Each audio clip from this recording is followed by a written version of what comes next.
Van Egmond, back to Lagazo, along the deck, Ford in the back post to finish it all off. It is 2 in 2 minutes. Caitlin Ford take a bow. And the finish, well, that is absolutely world class here from Caitlin Ford. 4 pounces. Caitlin Ford past the keeper, make it 2 for Caitlin Ford. It's a brilliant finish in the end. Across the face, chance for Ford, hat-trick. Caitlin Ford, wow! Welcome back to another episode of First Phase Podcast. Stevie, we're back for another week. We are, looking forward to it. Excited to be back on. Hope everybody enjoyed episode 1. Yeah, you've had some good results this weekend. This week, Liverpool this morning. What a win. Yeah, so it was good. 3-1 in Germany, obviously a massive result. So it looked a bit dodgy in the first half, but got there, so it was good. There we go. We have a special guest today. You want to introduce our guest? We do. So Matilda's superstar, Caitlin Ford, joins us in the factory. Thank you. I'm actually feeling honoured because you said that last week was the first session, first episode. Mm-hmm. I'm in the second one, so you are. You're the first guest. First guest as well. You should it's feel exciting, honoured. yeah. Awesome to have you on. Yeah, so you've been training in the factory for some time now. How do you feel from the training aspect? I've got a couple of sessions under my belt now. Obviously started throughout the W League season, and I think my W League season sort of reflects kind of what work we've been doing in here. I've mentioned it a couple of times now in a few interviews I've done, just, lacking confidence in front of goal, and I wasn't really too sure, didn't know too much about first phase before I came in, and my first session just came in to kind of see how it went, and I absolutely loved it, and I felt like it was exactly what I needed. So after the first session, was already looking forward to the next, and as I said, I think my W League season sort of reflects on how much it's helped me within my game. Yeah, it's just been one of your better seasons this year, and I wouldn't discredit it to here, but obviously your attitude and your work ethic, and you guys walked away champions this year, so a successful season. How do you feel about this year so far? You got World Cup coming up. Yeah, I think obviously coming off the back of the season I've had, it's kind of put me in a good place, a much different place to where I went into the season, and obviously rolling into a big year, I felt like I needed to get out of the headspace I was going into the season, and I'm just really happy that I have come out, a different player, and in a better headspace going into my season overseas as well. Yeah, awesome. So today we're just going to talk about some topics, about you, just your career. We just spoke before that you're 24 and you've been a pro for 10 years. That's pretty crazy. Yeah, you're making me sound old. And you're only really at the start of your career. You're 24. That's pretty young. You're AFC Player of the Year. You won that, young and senior. Is that correct? Yeah. So you won both accolades, and you're the first player to do so as well, I believe. I think, something like that, or one of a couple people. Yeah, so it's pretty impressive, and you're we spoke earlier. Your seasons are non-stop. You roll into one, play in W League, then go to the US, and then you got national team duties, and then you're back, restart. It's kind of non-stop. How do you find that life of a professional player, especially in the women's game, because your seasons are shorter, so you have 2 seasons a year? Yeah, it does sound a bit hectic when you say it like that and kind of sit back and think about it. But, I think we've been doing it for so many years now, it's just kind of become the normal. That's what you do, go one season to the other. And again, it's the pros and cons in it. Obviously, in the men's game, you have a full season, and then, you have a bit of an off season. But unfortunately, in our game, we can't really afford to do that yet, which I think, is a bit of a negative, because you are going to break down eventually, and I think you've seen that in a lot of us players as well. We have an injury, and it sets us back, and that's kind of our rest time. But as I told you earlier today, I don't see that as a rest. If anything, it's more mentally and physically harder going through rehab and that pathway. So, but in saying that, I enjoy going from one place to another. It's almost like when I'm in one spot for too long now, I'm ready to go again. I'm itching to, the next thing. So, as I said, it's just become the lifestyle we live now. Yeah. So you played obviously in Australia, you played in the US, and you've also played in Japan? Yeah. So what's the differences between the 3 leagues that you find? Yeah. I think obviously I've been in the W League the longest, and it's just kind of seen the growth from when it started to where it is now, and I think that gets a massive push off the back of the success we've had with the Matildas as well, which is, seeing a lot more players from the world come out and play over here, which is exciting for us here. And yeah, it's getting there. Obviously, it's still semi-professional. We would like to see it as a professional league here, but going to the US, obviously it is a fully professional league, and I've kind of seen both ends of the scale over there now with clubs. I was at Sky Blue my first few seasons, which, you might have seen a couple of things around that club that it's not really up to the standard over there that it should be, and obviously going from that and then getting traded to Portland, which, has the highest standard within that league. And one of the best women's clubs you can play for around the world. So for me, I just feel super, super stoked to be at a club like that and so professional and be so well looked after. I think it definitely reflects and helps you perform on the field, having that professionalism environment to be in. And then obviously over to Japan, it was a bit of a challenge, obviously going to a new culture, language barriers, and I think that was probably my most challenging season within football. But at the same time, I feel like I learnt so much. It's a very technically and possession-based country, and just kind of on my development, I think it's helped with my technique and with that part of the game. But at the same time, they tried to turn me into almost a player that I wasn't. So that was kind of mentally challenging, taking on a new role, especially in a country where you can't kind of communicate that as well. So that was super difficult for me. Yes, was it really hard to adapt to the culture there? Because the language, they only really speak Japanese. They don't really speak English at all. Yeah. The restaurants don't really have forks and stuff like that. So yeah.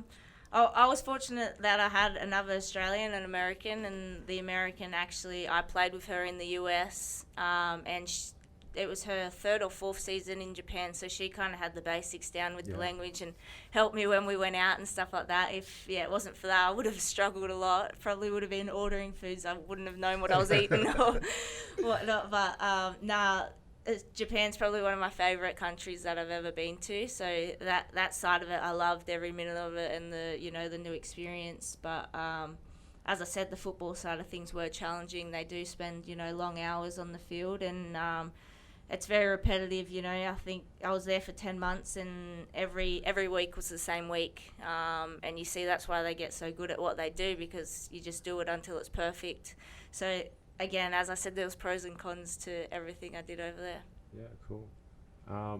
So let's just go back to the beginning. So at what age did you just start playing football? Yeah, football was my last sport that I got involved in. I was 9 when I started playing, just local. Before that, I just played at school in the back playground with the boys. I was telling Steve before that I had some convincing to do to my mum to actually let me play the game. No one in my family has played football before, so I was the first one, and no one kind of was keen on it because didn't really watch the game before, so it didn't really sound appealing. And then a little help from my sister to convince her that I was good at school to join the boys. Mum decided to give me a chance and see how I went in my first game, and that was going to kind of be the deal breaker for me. And luckily I scored 3 goals in my first game. So she couldn't really say no after that, and I guess I've just kind of been on the uphill since I started with football, and it kind of made, for me, an easy decision to continue the sport when it did come to the time that I had to decide.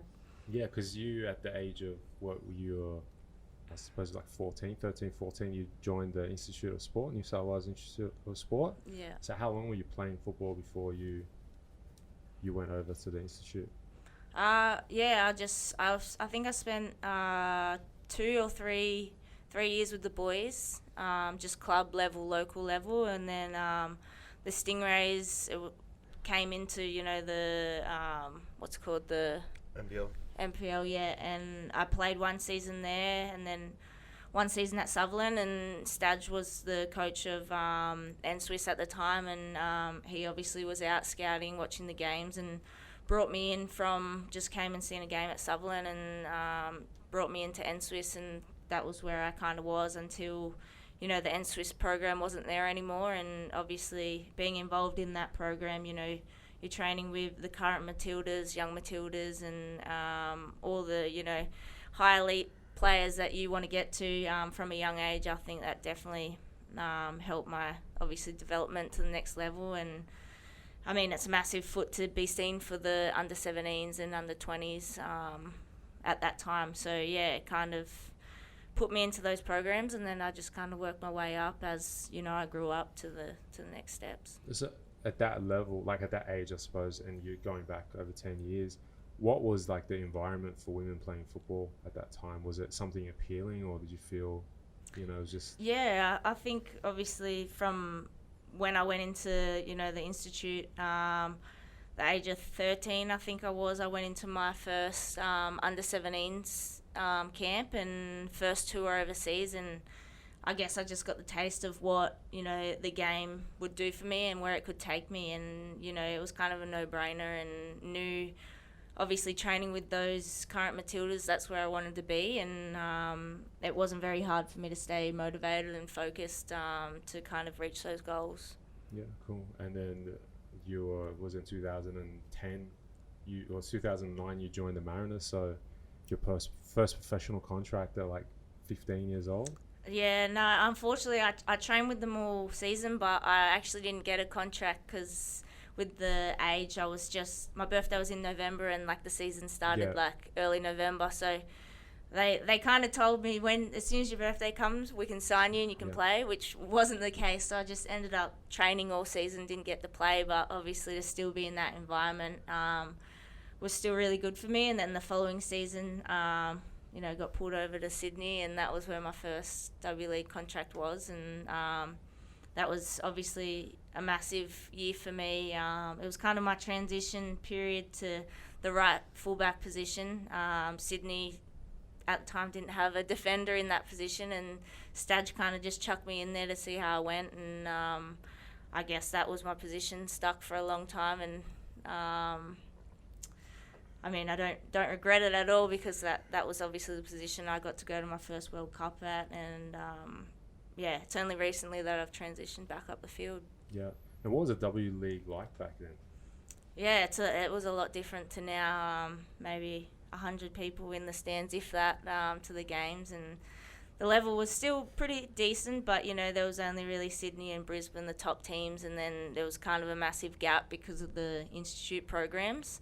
Yeah. So now, obviously, you see the league now, and it's kind of anyone can beat anyone, whereas, you know, we would probably smash Adelaide 8-0, Perth 8-0. It was kind of, there was a massive gap. So there's been so much growth, and obviously the fans and people knowing about the game and actually coming to support it.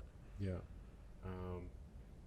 Yeah, so then after that, you played 3 seasons at Sydney FC, then you went over to the US for your first stint? Yeah, I think I went overseas when I was 18, so I think that, it was about 3 seasons. I guess for me, doing that, the reasoning behind it was just kind of that's what all the players were doing, and just finished school, didn't really have much behind me.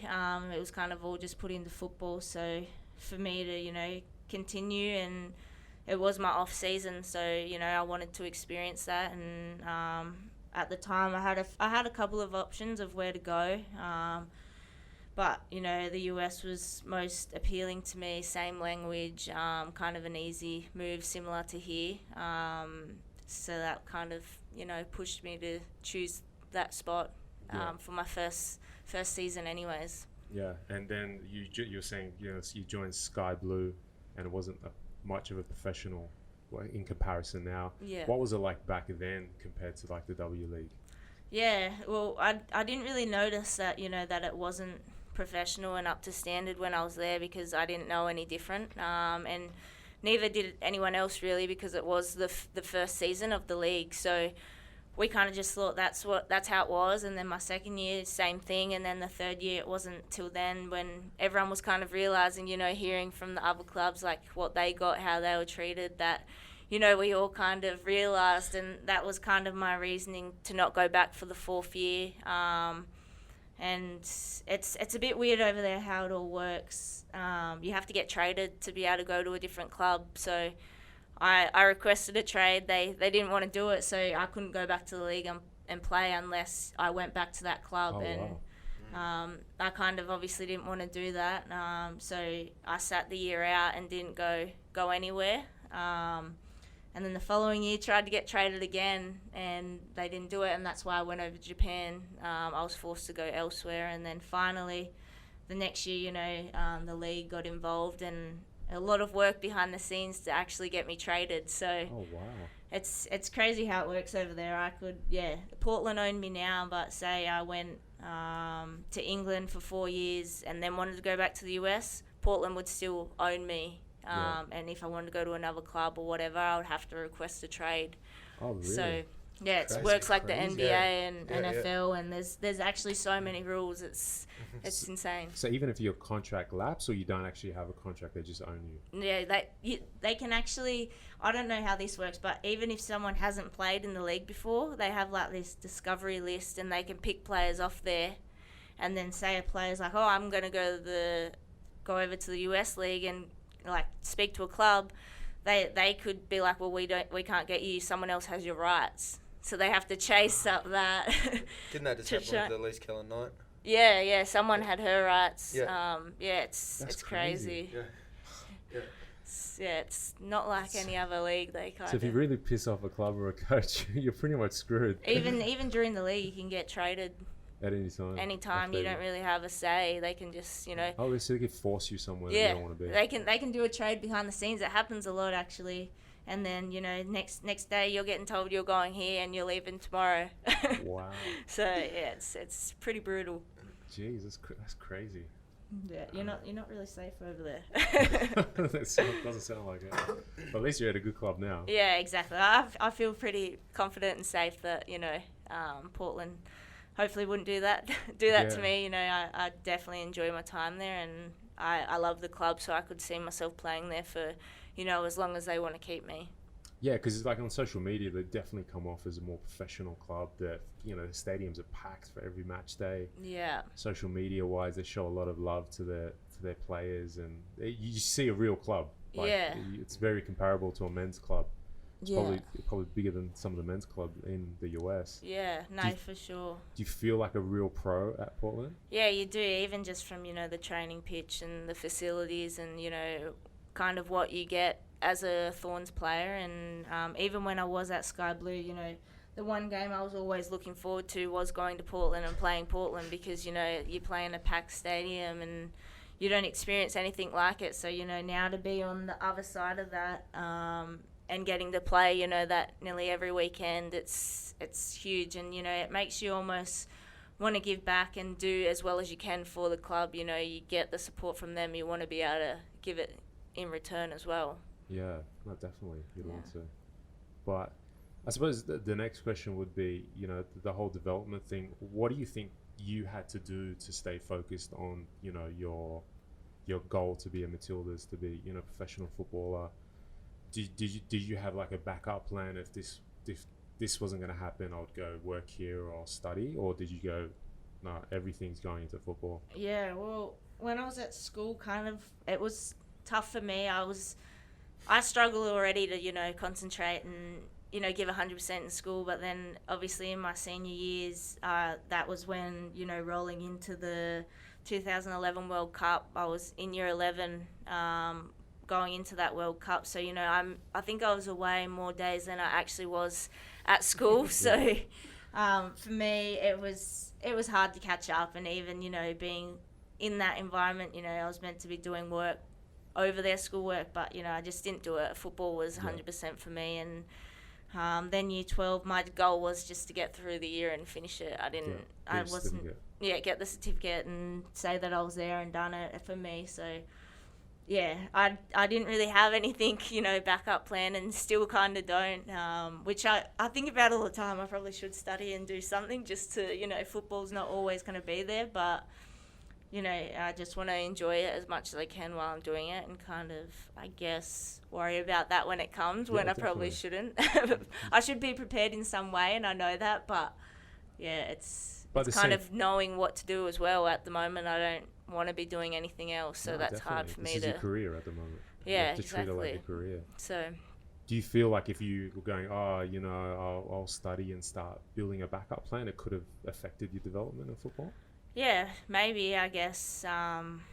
Maybe in some way. But again, we do obviously have a lot of time down in camp as well, you know, to be able to focus on something else. But yeah, I just would enjoy going for coffee and hanging out with the girls than rather, you know, sitting down doing that. So yeah, for me, it's just kind of, I guess, enjoying every moment of it, because, you know, your footballing career isn't the longest, so I just want to make the most of it while I am in it. No, definitely. Is there anything, Steve, you wanted to... No, so I'd be interested. So obviously you've been in the W League for a long time now, and you've been in the Matildas set up for a long time. What are the biggest differences you've noticed from when you first came into both those environments to now being a Matildas player and a senior W League player? What are the biggest, so in regards to the training, the facilities, but also the fans and how you're treated by the general public?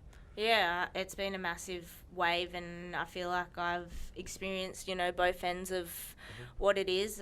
When I first started, obviously, you know, the facilities, we were at the AIS, and that's where all our camps and all our training games, and, you know, that was just kind of, they're good facilities, and, you know, it is the Australian Institute of Sport, and everything's there, but a professional, you know, senior football team environment isn't obviously what we're experiencing now is, you know, what it's meant to be like. And back then that was just the normal, and I guess, you know, that development has come with the success of the team. And I think for me a massive role in that has been obviously the core group of the team. You know, we have over these years been together, and from under 17s to under 20s to now senior teams, and I feel like we've kind of experienced the roller coaster of, you know, the heartbreak with not qualifying for the Olympics, going to the World Cup, getting knocked out, just kind of seeing now, you know, not to take those moments for granted.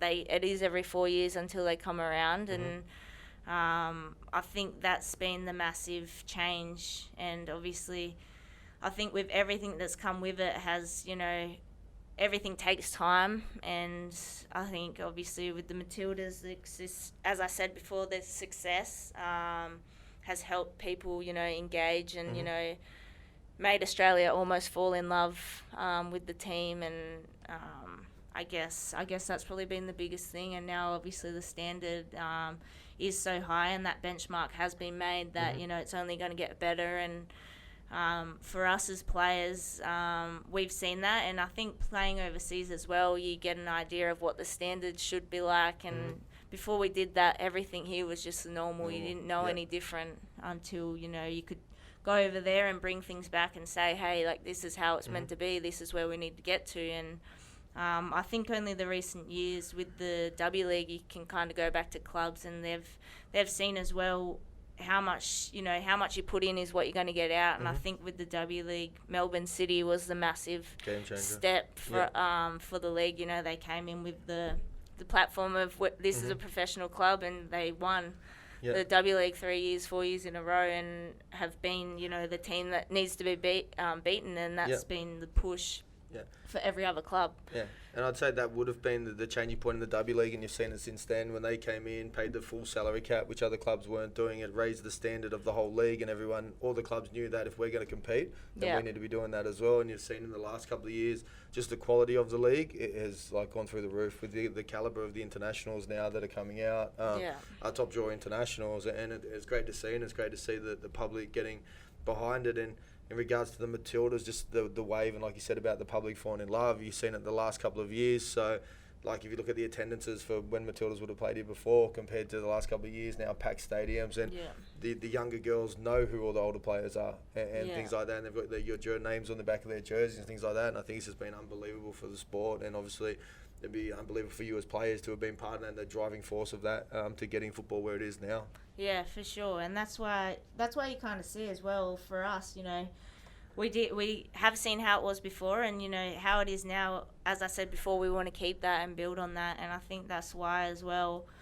You know, you do see us after games. You know, we want to give back and give the time because you know we don't want to take it for granted, and we appreciate the fans and the support as much as they obviously appreciate us now. And I think that's why as well it has helped us, and you know knowing you have the support and a little bit almost of pressure as well on us to now perform, 100%. having the eyes on us watch. I think, you know, we have a role to play, and we have, you know, a platform now that we've set, and we need to, you know, keep being above that. Yeah. Do you feel like the Matildas are more popular than the Socceroos? Oh, I don't know. I don't compare. I'll answer that 100%. So do I. You know, football's football, and you know, we just Sorry, just you can want say it. I mean, I'd like to think so, but nah. Yeah, we just want the support, and we've definitely seen that, and we feel like, you know, Australia has fallen in love with us, and it's nice for us to have that feeling.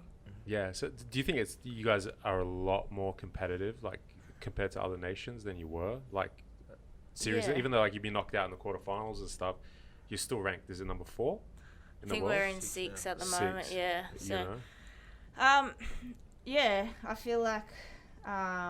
Obviously, we've always known that, you know, the potential's there, and we used to know we could be a good team, but I think it was just missing the belief. And I think, you know, as we've gone, that's kind of built, and obviously results against bigger teams, you know, we finally are reaching our potential, and the belief is now there to know that, you know, we are one of the best teams, and if we perform individually and as a team, we can beat anyone on any given day. And, you know, it's just about us now focusing on us and that standard where before it was almost like we had to focus on other teams, how we can beat them. Now it's, you know, we play as we can at our best. That's where other teams are focusing on how to beat us. And, you know, it's now knowing that and just having to focus, as I said, on ourselves to be at our best. Do you think now teams, you know, when you face up to them in a World Cup or Olympics, they fear the Matildas?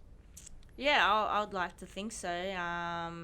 You know, the way we've been playing and the results we've had, and I think teams that we have played, they definitely sense that, and you know, that's something we've been wanting to do as well. You know, put it over teams, and so when we do face them again, you know, they are thinking, oh shit, we've got to play the Matildas. We don't want to have to do that. Anybody would want to play them. Yeah. Whereas before, you know, I think teams would come in and be like, they're a good team, but we can kind of get it over them. Whereas I think times now have changed that. Yeah, definitely. If you look back at the dominance of, say, the Americans and the Brazilian teams and things like that, and then the Matildas' recent results against those kind of things, and it just shows where the changes happen and how highly the Matildas are now around the world. I almost think it's like not even us. I think the gap in women's football is closing so rapidly fast, whereas before, you know, as you said, there was the Brazil, US, Germany, and then there was a massive gap where everyone else was kind of too far behind. But now, I think like the top 10, even top 20, it's anyone can beat anyone. It's not like how it used to be anymore. And with recent results, you know, you've definitely seen that in the women's game. Yeah. So what's it like playing in a World Cup?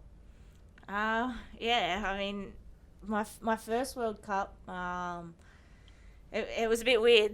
Obviously, I was only 16, and I knew what I was going to, but I didn't obviously know how big that stage was. And not that I took it for granted, it was just over before I knew it. And the 4-year wait was a very long time. And going into my second World Cup, even that one was so much different compared to the first one. Obviously, the first one being in Germany, obviously, where football is, you know, the number one sport, and the fields and the facilities were like amazing. To go to Canada, and you know, a country that it's not really the number one sport, and you know, it was kind of weird because it didn't feel like you were at the World Cup. because people didn't really know what was going on. They were calling it the FIFA. The whole tournament was on synthetic. You know, and I think that was a massive shift as well for, you know, the women's game. It was kind of comparing it to the men, like they would never play a World Cup on synthetic, and, you know, the standard just around it and the hype, it wasn't there like it was the first one. So it was kind of, you know, I was at the World Cup and it was awesome, but it was almost disappointing in a way, you know, how it was run. So moving into this one, you know, back in Europe and, you know, the growth, as I've touched on many times, of the game, I think this, you know, out of all the World Cups, this is the one I want to be in. And even, you know, going into this one with the belief within the team, knowing that we can win it, I think that's the biggest thing. And, you know, being in France, in Europe, it's going to be a huge campaign, and you know, I just want to do all I can to be in the best shape and at the top of my game to make the squad to be there. Yeah, and how does it compare to playing like at the Olympics?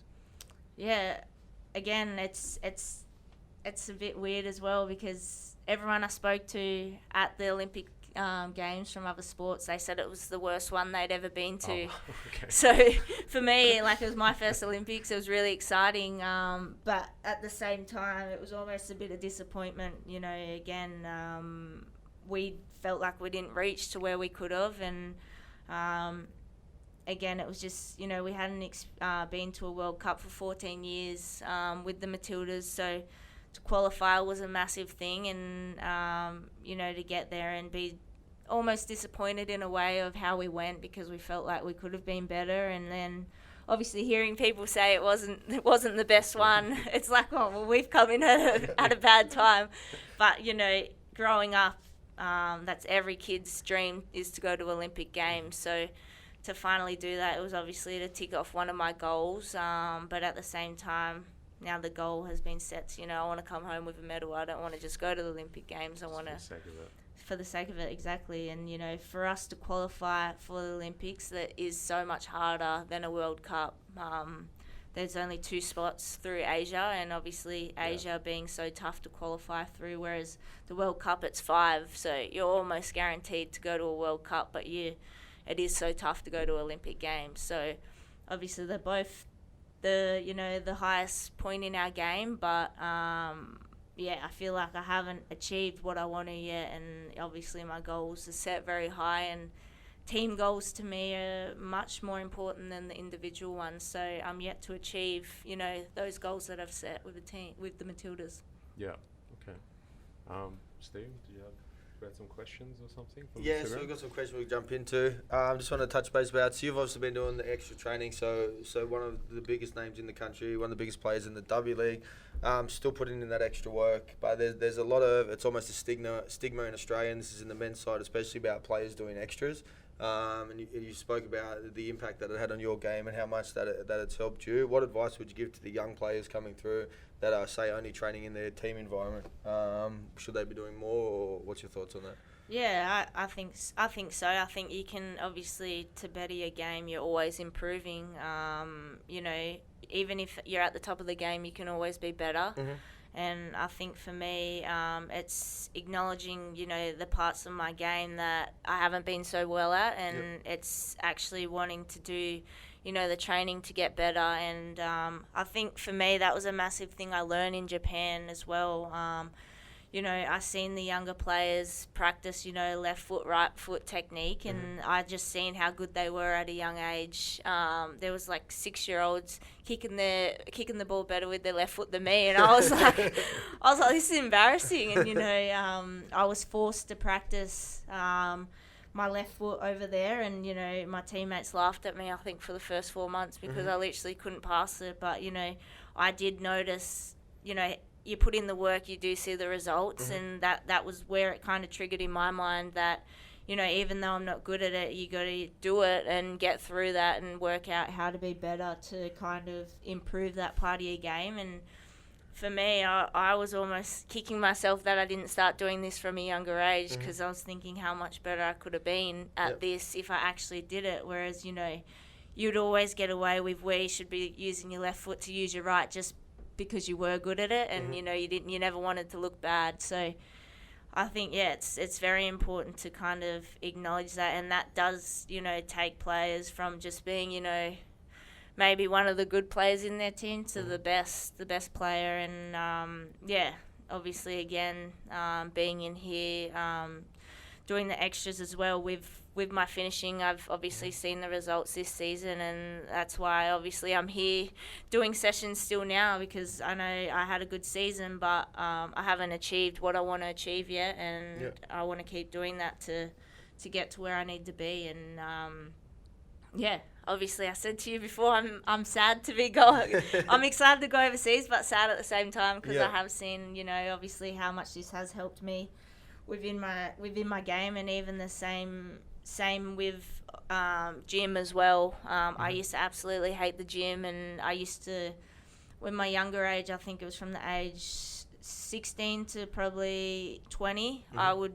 play maybe 2 or 3 games and then have an injury, just a little one, like a hamstring tear or quad tear here and there, and then until I got injured and had to go to the gym and actually focus on that, I realised how important that was for me as well. I stay strong, and now, touch wood, I haven't had injuries besides my serious ones. So I've just kind of seen you need to put in the work to kind of get the results as well, and that's in all aspects of the game. Yeah. Do you think that's an area that's kind of gets forgotten about or doesn't get taught to kids, is the injury prevention and the strength and conditioning aspect?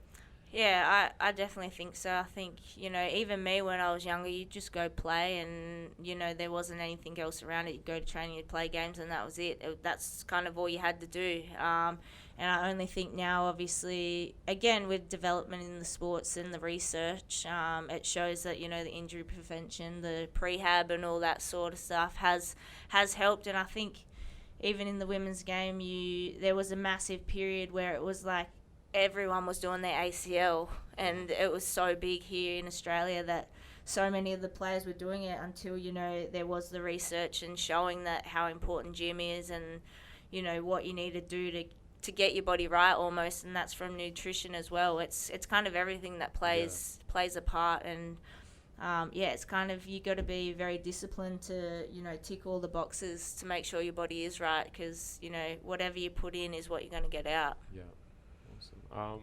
One of the questions I was going to ask was, you've won 2 championships in the W League and 2 premierships. Which one was your favourite?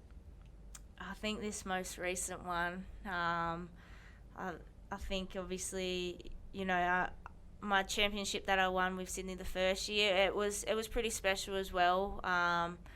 But I think this one as well was just such a long wait to, come around to that again. And obviously my season, personally, I felt like I had a good season. And I think this one, just from kind of where I was heading into the season to come out, and the group of girls this year as well, I just felt like it was very good. I was even saying to you guys, when I first come in, we had the three games at the start that we lost, but I said from day one, we've got a team that can win the championship. It's just, we've got to perform, and it took a little while for it all to click, but once it did, it was just fun to play, and the grand final was bittersweet, because I was going into it very excited, but in the back of my mind I was thinking, this is the last game I'm going to play with this group of girls.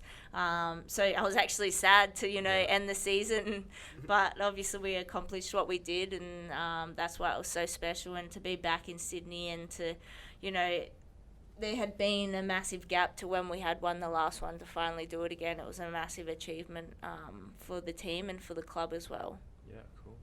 Stevie, I think we have some questions, don't we? So we do. So we put it out in our story last night, some questions. There's a load here. So Got some in before Instagram crashed. Yeah, before Instagram crashed. So we'll find some here. She's on, when you're injured, how do you stay calm or not get angry for being injured? I think you touched on that. Yeah, I mean, it's very challenging. I feel like my most recent injury had been the most challenging part.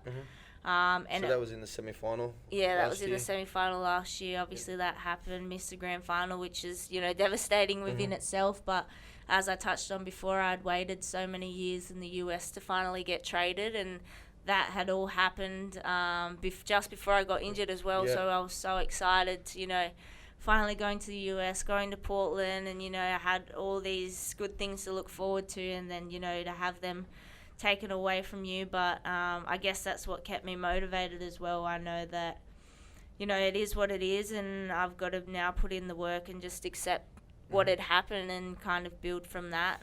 But at the same time, it was hard. I actually watched a lot of footage of myself and a lot of soccer games because I had missed the game so much, and, you know, just to remind myself that I could play and I was a decent player, because, like, you know, these thoughts were going through my head. Am I going to be good anymore? Or just because, you know, it was such a serious injury, and, you know, even coming back, that's kind of where the negative thoughts came into my head, because, you know, these things were what I was thinking, and it takes a while to get back to 100%. So, you know, it takes time, and you've just got to be patient and kind of, you know, try and stay as positive as you can. And, you know, it's, for me as well, it was reaching out for support as well. You know, I am someone that kind of keeps to myself and kind of, you know, almost speaking to someone, and it is okay to be feeling like that and get the support and the help, and it is okay to get help sometimes. Yeah.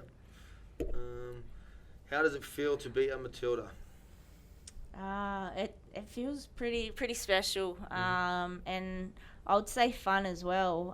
You know, I look forward to going to Matildas, and, you know, it's something that, you know, you don't play with your national team every day, and when you are there, it's exciting, and it just, honestly feels really good. And, you know, now, as we've touched on with where the Matildas at, you do feel like a professional, and you do feel like,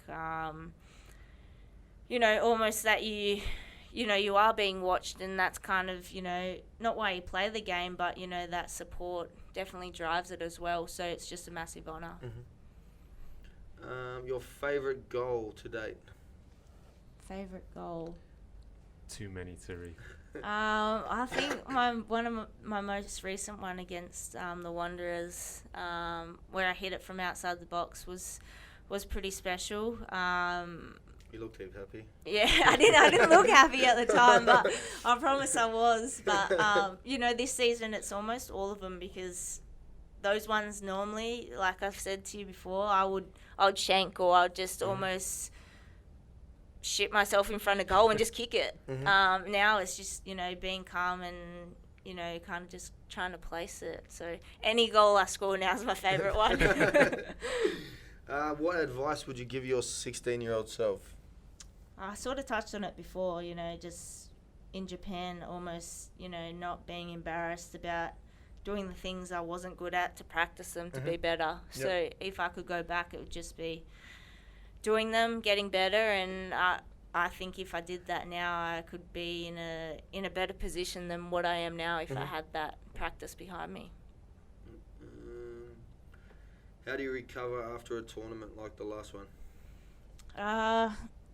I had, after the last one, I don't normally do this, but I had like 5 days off, which was actually nice, just to, you know, refresh a little bit. And but normally there's not much time to recover, so it's just almost doing, you know, all the right things. Recovery straight after the game, ice bath, nutrition, rest, and then it's almost building straight back into it. But it kind of varies with, you know, how much time you have until the next sort of thing. Game or tournament. Yeah. So who was your inspiration as you're growing up? Was it an older Matilda? Was it a different sport person? Was it? To be honest, there wasn't someone that, you know, I was like, oh my God, that inspired me. I was, as I said before, I was very active as a kid, so I would watch every sport that was on. You know, it was pretty packed with that side of the thing, so it was just almost sport in general, I would say, you know, watching everything and seeing everyone. But when I was younger, I was really into surfing, so Elaine Beachley and Kelly Slater, you know, the world champions, I used to obviously love watching them. And you know, to become a world champion, they weren't satisfied to be there, you know, they stayed at the top of their sport for so many years. Do you get nervous before games? It depends now, I guess. As you know, I've played the game. The bigger games I play in has almost affected to how nervous I get to, you know, different games. So now I feel like I don't get nervous as much, which I don't like. I actually like being nervous before a game. So yeah, I guess now the bigger the game and the occasion, the more nerves I feel. But yeah, it depends. I think the last game I was nervous for was these last ones in Matildas, because obviously new coach, new environment. I felt nervous, and I did feel a bit of nerves in the grand final as well, which I was happy about. As I said, I like to feel nervous. Last one. What's on your Spotify list? My Spotify list, you have to go check it out. have to follow me. No, but I have a playlist that it's normally my go-to, and it's called A Bit of Everything, and it's literally a bit of everything. It's just, what I like, and I think over the years it's kind of grown, and there's about 400 songs in there, but they're all good songs, so you can't go wrong. It's kind of what mood I'm into, and I like all the songs because I made that playlist. There you go. What team do you support In football? Oh, to be honest, I hate to admit it, but I don't really watch too much football. No, it's not that uncommon for professionals that don't really watch football. Like, not that I find it boring, but I like to watch people I know play. So I tend to watch, obviously, the women's game a lot more because I like to watch my friends, and, over in the US, I try to watch every game because we do have a lot of Aussies, and I like to watch and see how they're going. But when I was injured, I did find myself watching a lot more, obviously, because the game had been taken away from me. But I say I support Man City, but I wouldn't be able to tell you many players that play because I don't even know the last game I've watched. So I can't say I really support that, but I just say them if people ask. So more Netflix than football? Not even that. Like, I'm someone I like to be doing something. There's a bit of a joke in the US, like some of the girls say that I literally have no chill because, after training I'm like, what are we doing today? I like to be out doing things. I hardly ever want to be inside watching things, and when I do, I get over it pretty quickly. Yeah, so if you weren't a pro footballer, you'd be a pro surfer? No, probably not a pro surfer. I reckon at the moment I'd probably be like a foodie or something. I like to go out to cafes and try new food. So if I could do something like that, I'd probably enjoy doing that. What's your favourite food? Favorite food. I like going out for breakfast. So yeah, just you can't go past smashed avo on toast. Is that a big thing in the US as well, or no? It's only grown a bit, but. Nah, not really. I feel like they're getting in Portland. It's good because I know like my cafes, like where to go to. Pretty hipster, isn't it? Yeah, Portland. it is very hipster, and I feel like it's hard to find.